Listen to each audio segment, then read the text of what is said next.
New South Wales Institute of Sport supports about 550 athletes from over 30 different sports.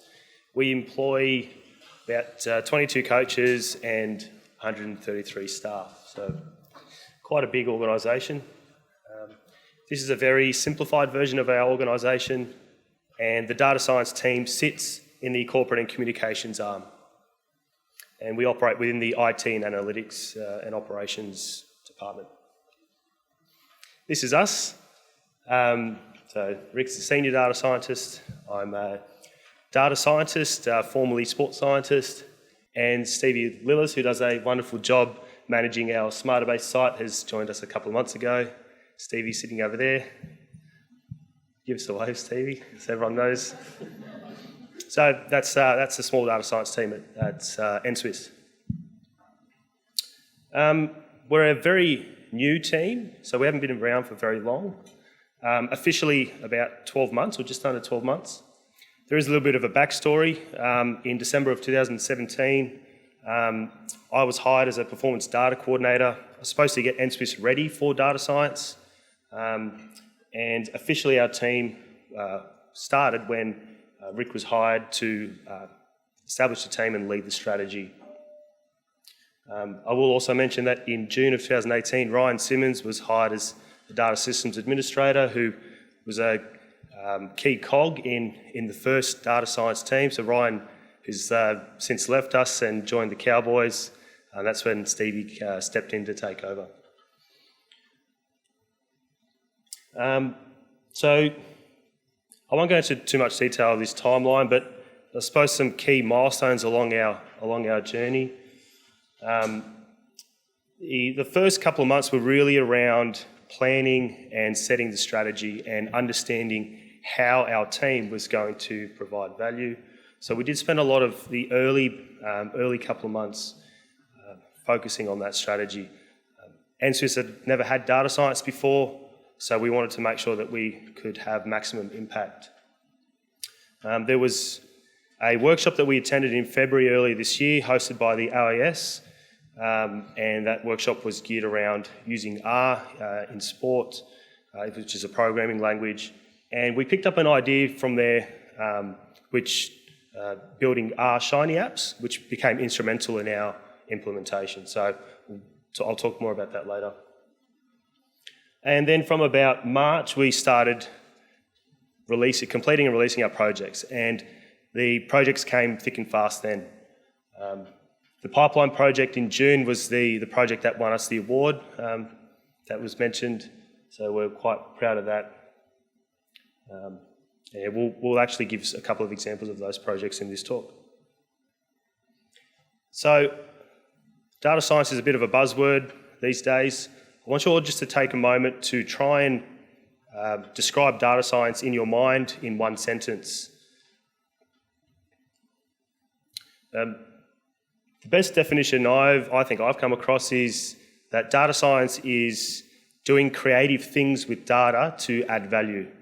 But essentially, at a very high level, data science is about taking some data, doing some math, and distilling information from that data, but ultimately you want to be impacting and changing decisions. So that's a very high level description, I suppose, of what data science is. I might just unpack that a little bit. So as I said, decisions are a key part of data science, and those decisions are generally around your day-to-day operations or some high-level strategy and planning. Not too long ago, data was simply just a byproduct of business operations. So you went about your daily business or your business operations, and data was just something that happened. But these days, there's a lot more deliberate action towards getting and producing good data. Using Smarterbase is a great example of being deliberate about how you capture, store and manage that data, because data has, I think, shifted from just being simply a byproduct to being a commodity that's electronically traded. But once you've got that data, you want to turn data into insights. By cleaning that data, exploring that data, running some analyses. Could be a very simple analysis, something descriptive, or it could be complex like machine learning or AI. And often what you find is that when you start doing these analyses, you actually generate some more data, so that feeds back into that cycle, and your data actually compounds. But to stop there would, I think to quote Simon's talk earlier, you want to find that balance between technology and people. And I think up to this point where it's simply technology, but to influence people and to influence change, you really need this sort of next step to complete the loop. And that's about how do you take your insights and influence actions, influence decisions. So the reporting and the deploying and the consuming of that information is often, I think, a cog that's forgotten in data analytics and data science, and it creates that disconnect. But that's really vital. And ultimately, you want to get to a point where you either stop something or you start something, or perhaps you're just reinforcing some information or some things that you know already. So you can think of getting from your business operations to data as your data storage, data exchange and integration. Getting from data to insights is broadly, I suppose, described as analytics. And from insights to decisions is intelligence. And all of the above is what you would call data science. So any improvement in any of these aspects can ultimately improve business operations and strategy. All right, so I'll take over from here. So George talked a little bit about the abstraction of what data science is. So let's take it back to how we applied that in context, in the NSWS context. So, broadly, we think of the decision as being the thing that we really want to impact. And at NSWS, we have two kinds of decisions, and they're kind of delineated by the amount of time or the time span which they apply. So you've got these long-term decisions, which are more of your strategic type decisions. So they might be sort of investment-based, and they happen over years or cycles, for example. And then on the other end of the spectrum, you've got your sort of operational type decisions. They're your sort of day-to-day training management, etc. And both are really important. And as a data science team, our goal was to try and influence both of these. Thanks. So we know that influencing decisions are really, really important. And the reason why they're so important is because you get the most value by doing this. And typically you'll see sort of the way that value is generated based on your analytics maturity in a graph like this, where the more maturity or the heavier or more complex level of analytics you do, the more up the ladder you can be, and the more valuable the kinds of things that you're doing in terms of decision making. But you'll notice that at the bottom there is two things, which is data collection and storage. And in order for you to make decisions with analytics, you really have to nail the basics.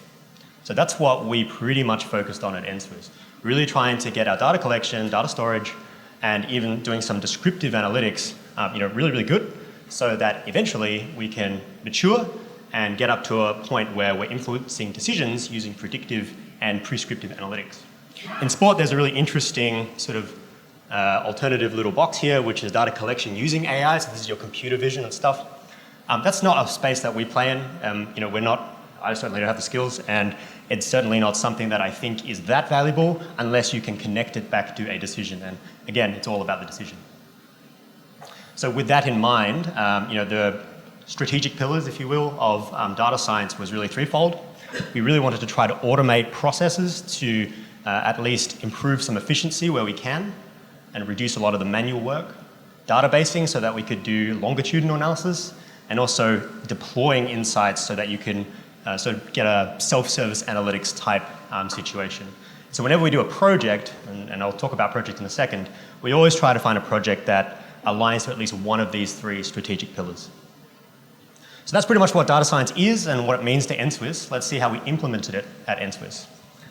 When you implement a data science team in an organization which never had data science before, you have to think about the model of which you deliver that. And there's really 4 different types of models.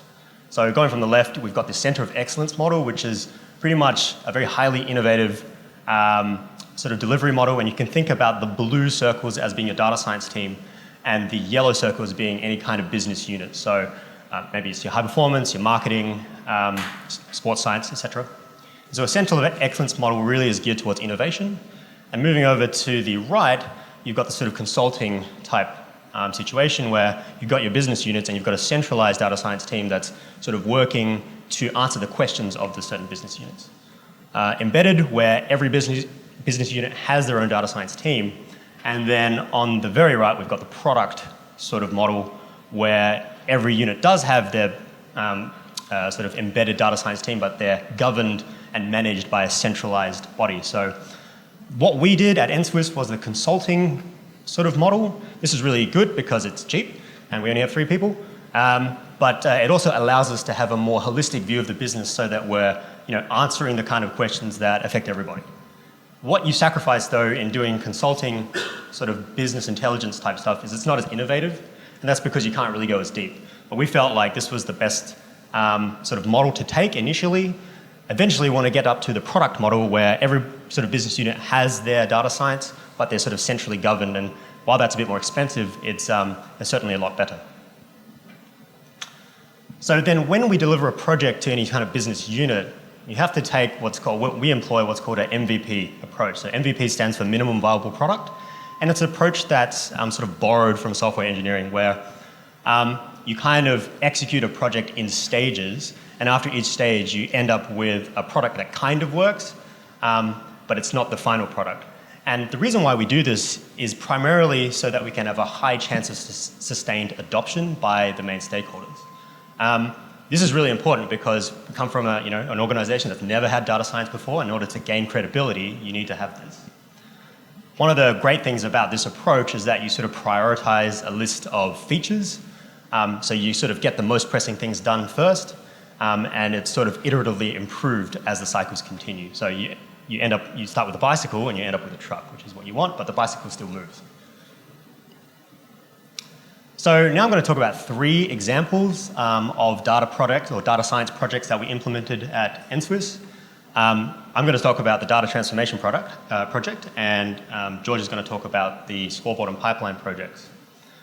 These are all projects, we did many more projects, but these are sort of our marquee projects which really, I guess, enabled us to bring data science to NSW. So the first is the data transformation. When I came to NSW in the end of 2018, this is pretty much what our infrastructure looked like. You can think about an organization's infrastructure as being sort of a group of 4 layers. You've got your storage layer, your data exchange and integration, analysis and visualization. And a lot of that was being facilitated by our Smarterbase, our AMS, our athlete management system. But there's certain types of data that's not suitable for our athlete management system. So things like instrumentation data or HR data or certain other types of data, business-related stuff. And that was all being handled in Excel. And that's a massive problem because not only is Excel not optimized for longitudinal analysis, so you can't actually go back and have a look at what happened before, and it's actually a massive business risk because if someone leaves and all of that data is sitting on their computer in an Excel document, that information is lost, it's gone. So while this kind of model is kind of simple and it's good and it's sort of lower barrier to entry, it's not exactly future-proof. And so what we did was we came in and introduced 3 key pieces of technology that helped us fix this. And this is what it kind of looks like now. So we kind of the first thing we did was introduce a third-party data source so that we pretty much cut down the amount of volume of data that needed to be stored. If you can cut down that volume and sort of outsource it, then that's stuff that you don't have to do and you don't have to worry about.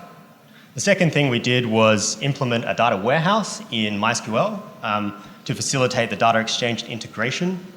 And one key thing here is that we're not replacing Smarterbase, we're replacing the Excel. So the SQL data warehouse is really good because it allows us to longitudinally store a lot of the data that wasn't suitable for our AMS.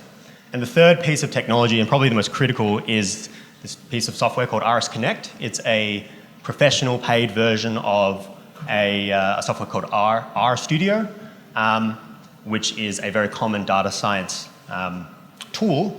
And this is a platform which allows us to publish out data products, so our Shiny apps, and connect to all of the different types of data sources. So our third-party data source, Smarterbase through an API, and our MySQL data warehouse. And through doing this, you cut down a lot of the business risks that Excel has inherently, and you also add another layer, which is about internal distribution. So you remember that one of our strategic pillars was insight deployment. RS Connect facilitates that magnificently. This is pretty much what it looks like, on a diagrammatic level, I suppose. So on the left, you've got your data collection mechanism. So it might be your forms or some sort of API that goes straight into Smarterbase. But you might also have a GPS unit, accelerometer, some instrumentation, and you want to be capturing that at multiple hertz. We've also got some business operations data as well, and that all gets fed into our on-premise data warehouse. And in the middle there is our RS Connect, where it sits on a server, which is just basically a giant computer sitting in a cupboard, and it pretty much connects to all of these different data sources and outputs a sort of application that any sort of internal user can log into the computer, open up Google Chrome or whatever, and go to a special address and have a look at a customized dashboard. And we'll see 2 examples of that coming up. And I guess one thing to also point out is that it's not just for internal users, it's also for external users as well. So people who are not necessarily, or maybe they're visitors to NSW. Okay, so I'll talk about a project called Scoreboard, which leveraged that data ecosystem that Rick just talked through. So Scoreboard was born out of the need for our organisation to report on how the business was doing, essentially. So we're in the business of athletes and athletes performing. So our 2 key, metrics were, are our athletes getting better, or are they winning at major competitions? Are they performing? And given 30 plus sports, 550 athletes, organisation of this was quite a challenge to keep track of all these athletes and all these results. Scoreboard essentially is a tool that leverages that data ecosystem to be able to process and grab that data and deliver those insights. Sorry to borrow your words again, Simon, snapshots of information. So Smarterbase is a really key cog in that system. So we take data from Smarterbase. Gracenode is that third-party data source that Rick mentioned, or one of many. So rather than have to collect and store that information ourselves, we leverage, thanks to the guys at AIS, we leverage this massive database of international results, combine some of that stuff together in our system, and then push it to our users where it's pretty much a self-service analytics tool. So anyone in the organisation can go to that dashboard, filter, cut and slice, and grab the information that they need at any point in time. And this is pretty much a live system with only a very small amount of manual input. But this project alone has saved around 500 man-hours a year, whereas previously the process took that long because of all the manual work that was required in gathering and collating all that information, for reporting purposes. So a very big win, this project. Some of the metrics that we're able to deliver, or some of the insights we deliver is, we have different levels of scholarship categories that we offer our athletes, and we want to know if those athletes are actually progressing through the ranks and getting better. So understanding which scholarship they've come from and which scholarship they've progressed to. And also looking at our cohort over time is quite an important metric that we regularly track. And of course, are our athletes winning medals at major competitions across different sports? Are they, finishing in the top 8s at different competitions? Another important metric is, what representation do our New South Wales Institute of Sport athletes have on the Australian national teams? So we want to show that we want to be able to support athletes to get on the national team. So a percentage representation of the national team is a key metric that Scoreboard is able to deliver. So moving on to the final project that we're going to, showcase here is the award-winning pipeline project. So going back to our 2 levels of decision-making, if you like, there was the strategic level decisions that were very long-term. This one very much speaks to the short-term operational type decisions, so decisions around managing the athletes, around coaching.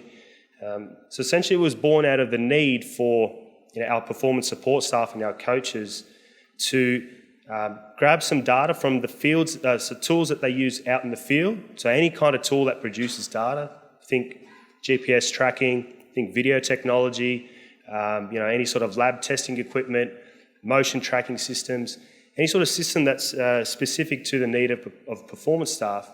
They use that tool to produce some data. Now, what we found that often this data was sort of taken and manually processed or put in Excel, or there were some templates or some calculations that were done, and often that was done for a single event or a single test, and you have one Excel file for one test, and then you create a new Excel file for a new test, and all of a sudden it becomes a bit of a nightmare once you get a lot of data gathering up. So essentially what we did was build a framework to be able to take any piece of raw data once you've used once the instrumentation has been used or once the tool's been used, and get to the insights quicker. So we wanted to build a pipeline between data collection and insights that was automated and fast and easy. And I'm just looking out in the audience now, I see that some people can, think about some of their own workflows, or perhaps some of your staff's workflows, whereby some of these processes can be tedious and clunky and repetitive. Where if you could automate some of these processes, it would definitely make lives a lot easier. So this is kind of what it looks like in picture form. You use your analysis platform or your tool, and essentially you take your data straight to the pipeline app. And these are all custom built apps, so it's tailored to the workflow. You can either take it in via a CSV, or in a best case scenario, we can connect directly to our data warehouse. And this RS Connect system, which is a really pivotal part, drives all this process, and all this blue shaded part is the back-end automation that happens. So essentially you only deal with the tool that you need to collect the data straight into your pipeline app, and you've got your dashboards and your tools to be able to get to the insights a lot quicker. And Smarterbase is a very, very key cog in this system. We don't discount the value that Smarterbase adds. We actually leverage the really good sort of permissions and security features of Smarterbase in our system to be able to only allow users access to data that they have permission to see via the Smarterbase setup. And pipelines, actually, the framework was so applicable to so many different situations, we're able to lift and shift and apply this framework to multiple sports and to multiple use cases. So our very first phase that we tackled was using Athletics Track and a biomechanics sort of video software system that looked at race profiling. And then the next phase that we embarked upon was a completely different sport in kayaking or canoe sprint, using GPS data. So we just applied that same framework, and we've been able to apply it in swimming, and then all the way through to a multi-sport use case using medical data. So this is just an example of an output of that wasn't possible before we built this pipeline app. This is a breakdown of a 1,500 metre track event in athletics. You can see the same race can be run very differently by the same athlete. So it's just showing sort of 3 races by the same athlete. And again, we made it very self-service, so the coach or the biomechanist can jump in and compare the same athlete across different races, or perhaps compare different athletes across the same race and see how they're tracking and trending longitudinally. Whereas previously this analysis was done in Excel using a template, and it was done single event, so they couldn't tap into the longitudinal piece. I'll just share with you a little bit of a real life use case, if you like. We built this tool, and there was a 400 metre runner in our program, and the coach believed that this particular athlete was the best in their field in the first 100 metres of the race over the 400 distance. So the strategy was very much, if this athlete doesn't maximise their first 100 metres, then they wouldn't go on and perform well in the entire race. But then having a look at this data, our biomechanist was actually able to, using this tool, was actually able to change the strategy. What they found was that, in fact, the first 100 metres was very consistent with this athlete, but actually when they were too fast between 100 and 300, so the middle portion of the race, they'd drop off significantly in the last 100 metres. And that trend was actually quite evident in the data, and that forced the coach to shift the strategy altogether and then actually get the athlete to slow down in the middle portion of the race so that they could finish with a better overall time. So the strategy shifted from maximise the first 100 to slow down in the middle 200. So because I suppose we work very much back office and we support the supporters, if you like. So it's very good that when these stories come back and we're able to see how the things that we deliver and things we built have had impact in decisions. And that's a good example of how we've influenced sort of change at the operational level. So tying back these projects to all the pillars, essentially these were sort of our three marquee pillars, and they did tick all the boxes in terms of the what we needed them to deliver and for them to be considered something worth pursuing as a data science project at NSW. And as Rick mentioned, we have done many more projects. Not all of them tick all the boxes in terms of the pillars, but ultimately our driving force, if you like, is that we only do things that will influence change in decision making. Thanks, that's us. Thank you for listening.